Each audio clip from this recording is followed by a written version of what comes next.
We've got the Commissioner of Agriculture for the state of Tennessee at the convention. It's Andy Holt. Andy, it's terrific to have you here on the program and talk to us about the TCA Convention.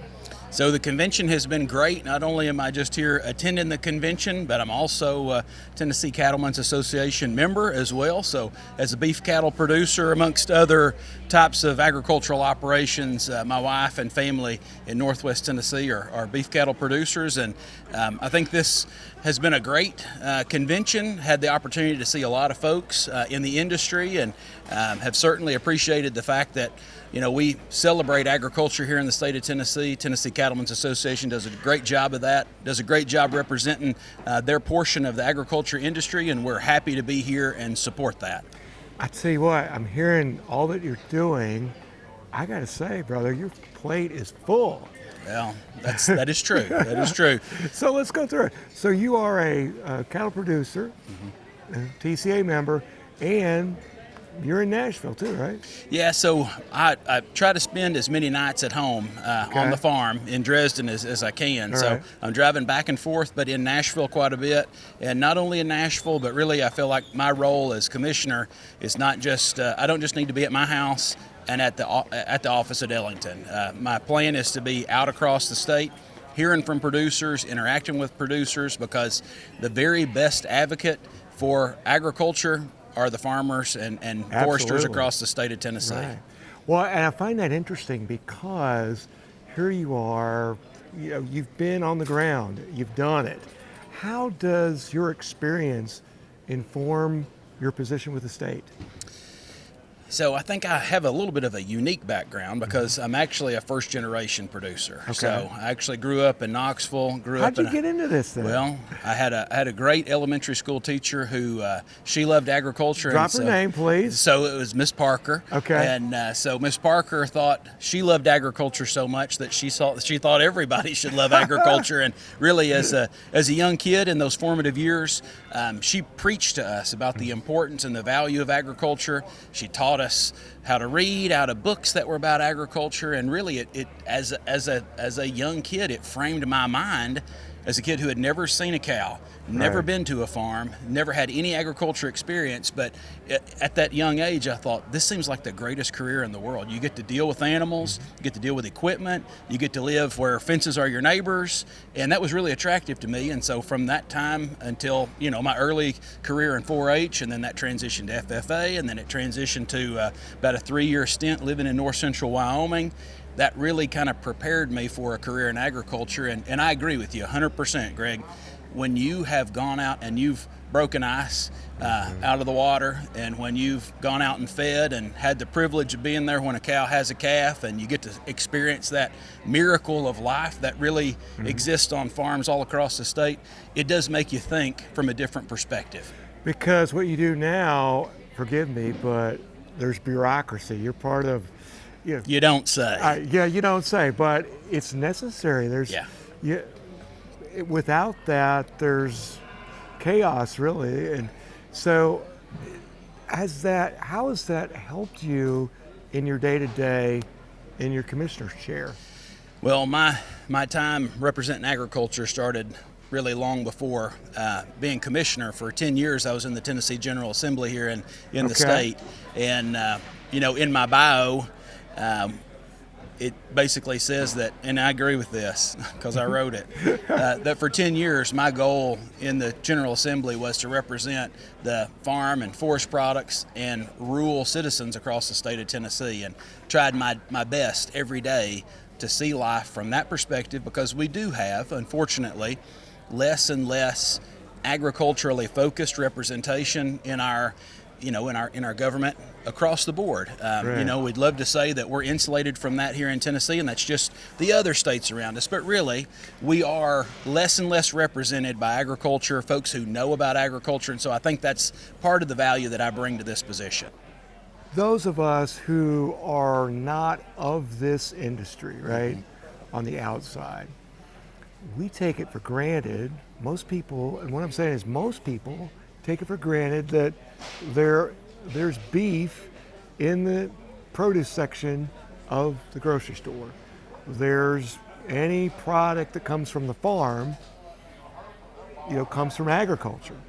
But those of us who don't think about that, we don't think about the importance of it. So you've seen it from so many different directions. I mean, is that part of your job? Do you see that to create an awareness for the broader community of what agriculture does for our very existence? So our mission statement at the Department of Agriculture is to serve, support, and promote Tennessee agriculture and forestry. And so when we talk about that, I'm going to answer your question, but when we talk about that mission statement, we're serving agriculture, certainly. We're supporting them, certainly. But the promotion is where we transition from that internal focus of folks that are involved in the industries of agriculture and forestry to where we start to focus on those who are not. We're promoting our industry to those who maybe are not as familiar with it. You have certainly touched on a subject that is very near and dear to my heart, and that is the food security. We as Americans, as a general rule, obviously there are exceptions, and we know that there are folks that don't know where their next meal is coming from. Right. But as a general rule, Americans have not had the issue of struggling with food security. We've really struggled with the idea that we have so much food, Right. and when a person has an empty stomach, they only have one problem. When a person has a full stomach, they have 1,000 problems. And so we have not really focused as a country on the fact that we are experts at producing safe, quality, abundant, affordable food. And that could be jeopardized when folks lose the thoughts about how important it is to be able to raise beef cattle, to have dairy farms, to have crop production, to have all of the other ancillary things that make agriculture in Tennessee what it is. And so, my overarching goal is to make sure that, again, we're serving and supporting the industry, the beef cattle industry in the state, but that we're promoting its value. And, we're in a unique time right now. The food pyramid has literally been turned upside down. Yes. And, I saw that. RFK was making mention of that at NCBA earlier this week. And when we look at that, that's a real great marketing opportunity for those of us in agriculture. Right. And, and again, Talk about a gift. Absolutely. In a sense, And he's able to talk to a group of folks that we might struggle to talk to about the importance of protein in that diet. But there's a whole new series of opportunities out there. And so whether it's us doing the teaching and the promotion, or whether it's us riding the coattails off of other leaders who are helping to bring that emphasis to the average American, we need to be taking a hold of it. We need to be doing our part to be promoting. And that's one of the things I'm really glad about Tennessee Cattlemen's Association, is that under their leadership and direction, they're constantly reminding me as commissioner and those of us who are involved in Tennessee state government about the importance of beef cattle and the beef cattle industry. And it's something that we certainly should be proud of, and something that we should continue to try to promote into the future. And we certainly want to do that. So if you look at that, if you look at the state of Tennessee and you look at the state of agriculture, the state of beef production in the state, right now as the Commissioner of Agriculture, where are we and what does the future look like? So right now we're in agriculture as a whole. When I think about Tennessee agriculture, I break it into three different sections. Okay. I think about forestry, I think about crops, and we think about livestock. Forestry and crops at this point, as a general rule, are having a relatively difficult time. Profitability is hard to achieve in both of those industries at the moment. And so when we turn our attention toward livestock, and of course livestock can be broken down, whether it's cattle, whether it's pork production, poultry production, and other sort of more niche types of marketing opportunities. But the real bright spot in all of agriculture right now is the beef business. Okay. And so that is something that I see you smiling. Yeah, well, as a beef producer, I was about to say that, yes. that helps. And of course, I've got my beef pin on That's here. right. But it's what's for dinner, right? What's for dinner? It's exactly right. And beef for us is something that we're great at producing. Cow-calf operations all across the state, we're great at producing. And really what I want to do is I want to make sure that folks are not drunk on this idea that beef is so profitable at the moment. Right. It's We're making more money than we've made in a long time, but the input cost to produce that beef are at an all-time high as well. And so we don't want to price ourselves off the plate of the average Tennessean or the average American. And that's a little bit of the concern that I have. And we also need to be making decisions not based on the profits that we're receiving right now, but we need to be thinking about what's long-term sustainable for individual operations and for our production network as a whole. Right, because you have that and you have the reality that everything is cyclical. Absolutely. And there are unforeseen things that can happen that are good and some that are not. Yeah, absolutely. And we know that over time, commodities always, as to your point, they're always going to shift. High prices in many cases create low prices because of oversupply in response to these high prices. The good or the bad, depending on how you look at it, thing associated with beef production is that, if we decide we want more poultry in the market, from the time that egg is hatched until just a few weeks later, we can have chicken. Right. If we want to increase the supply of pork into the market, from the time that pig is born, a few months later, we can have pork. Right. If we decide we need more beef, and we're deciding as a nation right now that we need more beef, from the time that calf is born, it's 18 to 24 months to get that animal back into the flow. And so what we're seeing is pricing as a result of, again, the sale of a lot of heifers, because the prices have been so high. Folks are not wanting to retain those for breeding purposes. They're selling them as market animals. And we're really trying to encourage producers to slow down and think about this low volume of beef and beef cows that we have. Bring those calves back into the market for breeding stock. So when we are at an event like this, how important is education to your point of what you just mentioned, like taking those heifer cows to market, that it's a long game rather than a short game? So for the education at this event, most of these producers are already at an expert level. Okay. They're making decisions that are really good. What we really want to do is we want to increase the influence that these producers have on folks that are not at this convention. That's really what we need to be doing. So you have your opportunity right now, because this goes out to everybody, right? This is going to go beyond the four walls. So what would you like to share with viewers right now in terms of what are key considerations, key points that they need to think about from your perspective as commissioner, as a producer, and as a member of TCA? Well, what I would really focus on is first on consumers. So for folks that are consumers, I would encourage them to continue to add more beef to their plate. Beef is a healthy, nutritious, very nutrient-dense quality product that is, in many cases, in the cases of the producers here, produced here locally. And what we really want to do is encourage folks to realize that it's a safe option. It's a great option. And what we see is over time, when different economies around the world begin to emerge, they put more protein on their plate. And as those economies begin to mature, they put more beef on their plate. And so this is a globally recognized protein source that people around the world endeavor to have access to. And the average American has access to locally produced U.S. and, in our case, Tennessee-grown beef, and we always want to encourage more consumption of beef. From a producer standpoint, we need to make sure that they are recognizing that prices may not always be where they're at. Again, to your point earlier, the cyclical nature of agriculture says that we're probably going to have some really good times, we might have some bad times, and then a lot of times we're just going to be at maybe a lower profit margin than what we've grown accustomed to in the last little bit.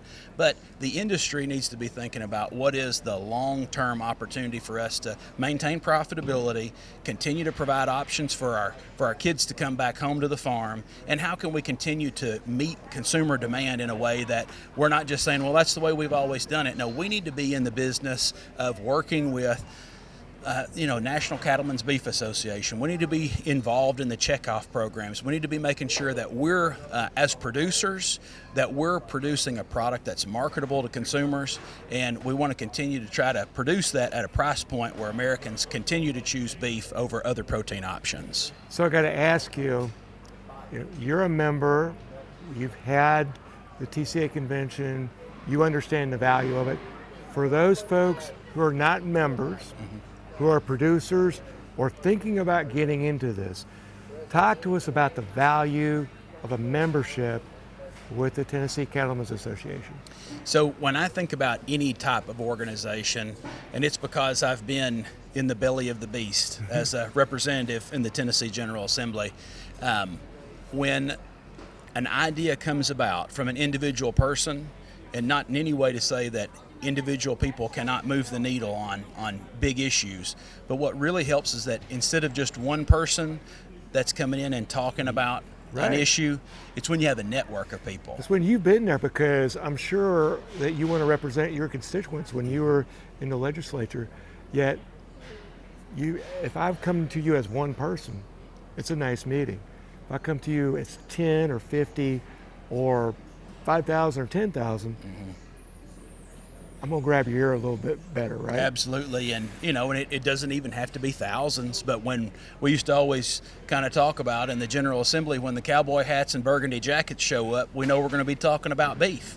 And so we really want to encourage the members to join Tennessee Cattlemen's Association, and so that they can create a network of influence. And really, again, the political reality in many cases for folks who are making decisions is, hey, how many folks is this impacting? Is it impacting them for a positive or a negative reason? And for us, we got a lot to be proud of. Tennessee Cattlemen's Association represents one of the largest segments of production in the state of Tennessee, with cow-calf operations and with other folks that do other things in the beef business. So really want to encourage folks to become members so that they can be a part of that network. And that network gives them an opportunity to be more influential. It also gives them an opportunity to be more professional. It also gives them an opportunity to be more educated about the business of raising beef. And so whether that's influence for the General Assembly or whether that's influence on the Department of Agriculture, we certainly consider Tennessee Cattlemen's Association to be a vital part of the influence network for agriculture in Tennessee, and we're certainly proud to be here with you today. I got to ask you about this because you mentioned it earlier at the beginning. You talked about a seed being planted when you were young to inspire you to go in the path that you did. In a little bit here, the TCA is going to be honoring the youth. There's going to be youth awards. Talk to us about the importance of the next generation, and what are you as a TCA member and as the Commissioner of Agriculture doing to help create folks just like you were when you were a kid, that get inspired to be the next group that puts the food in the stores for us? Well, I don't think we can overemphasize our devotion, no matter what the industry is, toward bringing youth into this program. When I think about, the influence that was on my life early on, folks that, positively influenced me, it was folks that spent time with me and gave me opportunities to advance and to learn, and TCA is certainly doing that. And so, part of the way that we're intersecting with that is that Tennessee Cattlemen's Association has come to us and asked for funding for us to help them fuel and create their youth leadership program, and we have decided that is a good investment of a portion of the state resources that we have at our disposal. And so we're not only expecting TCA to go out and do this work, but we're partnering with them and are happy to partner with them, same way we do with 4-H and with FFA and with other youth leadership organizations across the state.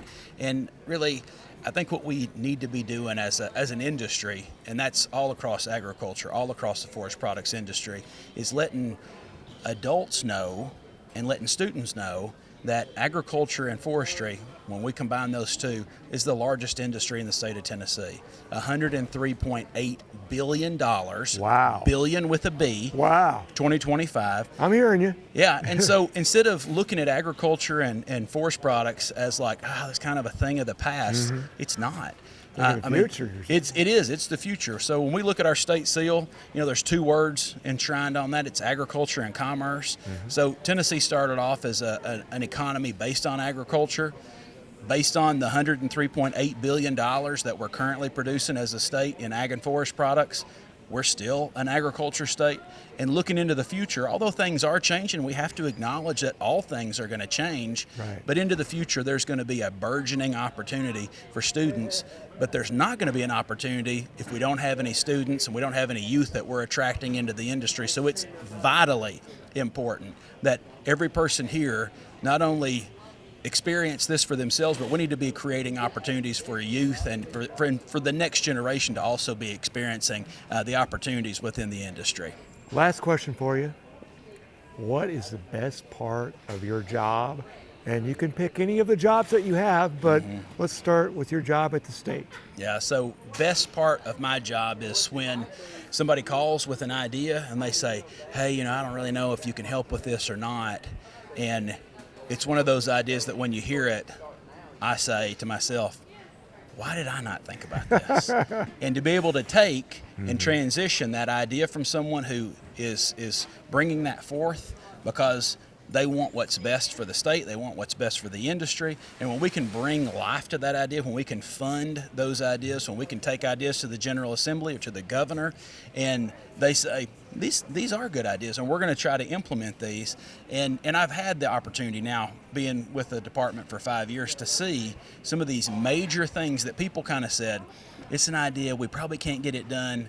But then on the backside, to see those things having been implemented, that's very, very rewarding. Sounds to me like the position you have right now, it's allowed you to take your life's experiences and, as you said, be that person that can go, you know what? Like you said, why didn't I think about that? Yeah. Why can't we do that? Yeah. So when I hear that, your job's got to be, one, pretty cool. It is. And, when I think about, again, the role of our mission statement, serve, support, and promote Tennessee agriculture and forestry. And so when you really distill that down, what is my job? I feel like my job is to be the biggest cheerleader for Tennessee agriculture and forestry. And I try to fill that role every day. I take it really seriously. I go to bed thinking about it. I wake up thinking about it. I think about it all day. I communicate about it all day. And it's a privilege, and I appreciate Governor Lee having faith in me and appointing me to this position, and certainly want to give him credit too as what I think is probably the greatest governor that we've had in Tennessee history to support agriculture and forestry. Couldn't be more proud of him and couldn't be more proud of my opportunity to serve in this role.